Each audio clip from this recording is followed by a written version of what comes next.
Hello, welcome friends, welcome back to the channel. In this video, we are going to learn about Kotlin pairs. So Kotlin pairs are a way to encapsulate two values under one object, all right? So let's say that you have some kind of function and you want to return two things. You want to return, let's say, some string and some number and some constraint, all right? So let's just try to return some string and some another number. You can't do that in Kotlin. There is not native support for that. In Python, I think we can do that, but there is a workaround. Usually in Java, we have to encapsulate this return type as a separate class. But let's say that you have too many functions to return two things, right? So we have to create many classes for just returning things like that, two things, all right? So what we can do here is to return a pair. You can define it here, a pair. The return type of this function will be a pair like that. And this pair can be any A and B, doesn't matter the type. At least that you must know it, of course. So the first return type will be a string. The second one will be an int. And then you can create a pair out of that. The first will be this one, and the second one will be this one. So that way we can return two things. The way you access this is like following. You can create a var called pair like that, and you call that function. You can access the first one using the first like that, and the second one using the second. As you can see now, we have also this copy. This copy comes from a class called data class, if you remember. And once we know that this pair is a data class, we can do something better.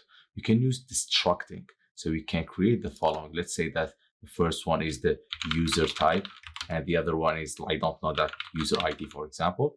You can do like following, brackets here, and you can use them directly. So the first one, this one will go to the user type, and this one will go to the user ID. So you can use user type as a string and the user ID as an int. That way you can use and work with pairs. Now there is a different way to return this pair using an infix function. Do the following, delete that, and you return just the following, 1 to 1.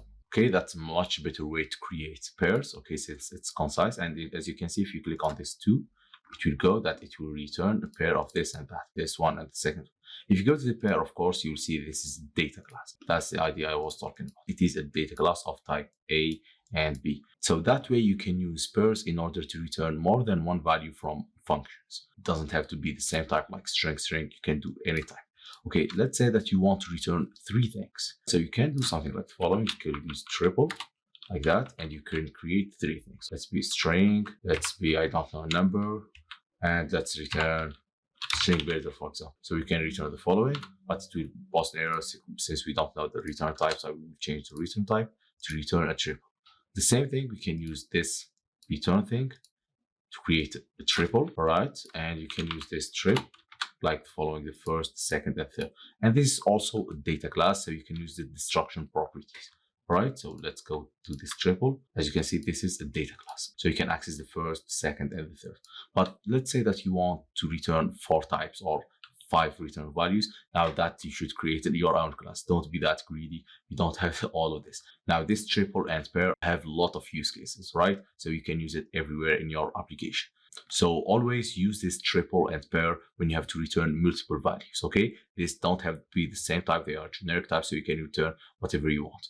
All right, so this is it for this video. Thank you very much for watching. Don't forget to subscribe to the channel and see you in the next videos. Salam alaikum.